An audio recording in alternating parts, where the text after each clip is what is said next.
పర్వతము సూచన ఏంటయ్యా అంటే బలానికి సూచన. మూడవ లక్షణము దేవుల్లో ఉండవలసింది ఏంటంటే దేవుడు బలవంతుడు. అంతేనండి. బలహీనుడైతే ఎవడు పూజిస్తాడు? మనం సహాయం గురించి బలహీనుడి దగ్గరికి వెళ్తామా, బలవంతుడి దగ్గరికి వెళ్తామా? దేవుడు బలవంతుడు కదండి. మొదటిది ఏంటట? దేవుడు పరిశుద్ధుడు. రెండవది దేవుడు గొప్పవాడు. మూడవది దేవుడు బలవంతుడు. యెషయా గ్రంథం ఎన్నో అధ్యాయం వచనం? 9:6 చదవండి. యెషయా గ్రంథం 9:6. శిశువు పుట్టెను, కుమారుడు అనుగ్రహించును, ఆయన భుజముల మీద రాజ్యభారం ఉండను. ఆలోచనకర్త, బలవంతుడైన దేవుడు. ఏ దేవుడు అంటే? బలవంతుడైన, బలహీనుడైన దేవుడు. మనము బలవంతుడైన దేవుని బిడ్డలం. ఓకే.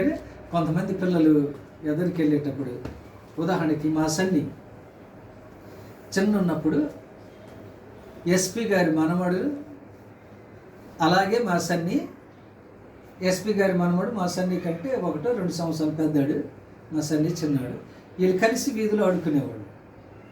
మా సన్ని ఎస్పీ గారి మనమడిని అంటే ఆడుకునేటప్పుడు చిన్నగా తోసుకొని కొద్దిగా కొట్టాడు.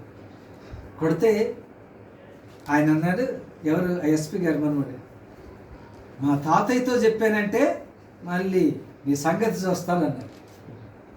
మా సన్ని అంటున్నాడు, మా డాడీ పాస్టర్ గారు మా డాడీతో చెప్పానంటే మళ్ళీ ఇకేమి లేదు. కొట్టింది ఎవరు? మా వాడే. ఎవరి గురించి చెప్తున్నట్టు గొప్పతనం? వాళ్ళ డాడీ తాతయ్యల గురించి. చూశారు అంటే మా డాడీ ఎంత బలవంతుడు అనుకుంటున్నావు అని గొప్పలు. మనము కూడా బలవంతుడైన యేసయ్య గురించి చెప్పాలి ఇతరులకి, ఆయన ఎంత బలవంతుడో.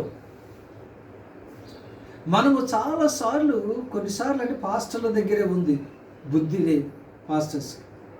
ఎందుకంటే బలవంతుడైన దేవుణ్ణి ఇతరులకు చూపించటం లేదు. వీళ్ళు గొప్పలు చెప్పుకుంటున్నారు, వీళ్ళు బలాల గురించి చెప్పుకుంటున్నారు. నేను తలుసుకుంటే ఏం చేస్తాను, నేను తలుసుకుంటే ఏం చేస్తాను. అది సరైన విధానము. బలవంతుడైన యేసయ్య గురించి లోకానికి చెప్పు. అందుకనే కదా యేసయ్య వచ్చింది, నీ గురించి చెప్పడానిక, నా గురించి చెప్పడానిక? నా గురించి వాళ్ళంటే వాళ్ళకేమొస్తుంది?